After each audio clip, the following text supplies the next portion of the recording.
Hello, আসসালামু আলাইকুম। সবাই কেমন আছেন? চলে আসছি ময়মনসিংহ জংশন থেকে। আমি দ্বীপ।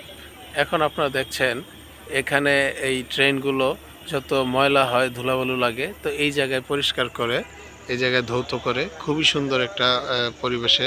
এখানে দুটি প্ল্যাটফর্ম রয়েছে, ওই পাশে এবং এই পাশে।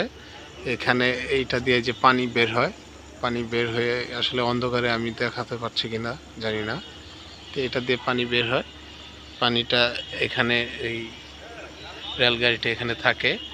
সম্পূর্ণ বগি একসাথে প্রায় 12 থেকে 15টা বগি একসাথে ধৌত করা সম্ভব এই জায়গায়। এই যে আপনারা দেখছেন এই ট্রেনের ইঞ্জিনটা এখানে দাঁড়ানো। তো এখন ইঞ্জিনটা দাঁড়ানোর কারণ হচ্ছে এই যে পিছনে একটি লাইনে আরেকটি ট্রেন আসবে, এই জন্য ইঞ্জিনটা এখানে রাখা।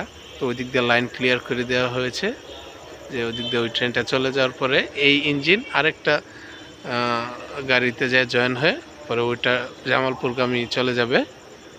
তো এখন আমি আপনাদেরকে যেটার জন্য এই ভিডিও ওপেন করেছি, এইখানে অনেকেই জানেন যে আসলে এত বড় এই ট্রেন গাড়িটা কিভাবে ধৌত করে বা পরিষ্কার করে, এই বিষয়টা অনেকেরই অজানা রয়ে গেছে।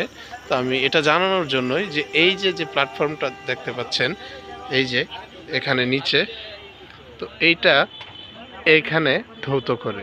তো আমরা অনেকেই আমাদের বাইক, গাড়ি বা বাস, ট্রাক যেগুলোই হোক, ওগুলো ধোয়ার জন্য আসলে বিভিন্ন শপ রয়েছে যেখানে আমরা ডগে তুলে প্রাইভেট কারগুলো পরিষ্কার করা হয়, ট্রাকগুলো বিভিন্ন নিচের সাইড যেন ইঞ্জিনের বা চেসিসের নিচের পরিষ্কার হয়, ওইভাবে ওইখানে ধোয়া হয়। কিন্তু ট্রেন কিভাবে ধোয় এটা অনেকের অজানা, যার জন্য এখানে রয়েছে এই যে এই রেল লাইনের নিচে, এই দিক দিয়ে নিচ দিয়ে আবার পাইপ দিয়ে ওই রেল লাইনের নিচের সাইডে পরিষ্কার করা হয়, নিচে মানুষ থাকে।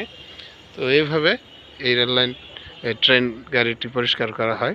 তো সবাই ভালো থাকবেন, সুস্থ থাকবেন, অবশ্যই চ্যানেলটিকে সাবস্ক্রাইব করবেন। ট্রেন রিলেটেড যত ধরনের ইনফরমেশন আছে দেওয়ার চেষ্টা করব। ধন্যবাদ সবাইকে।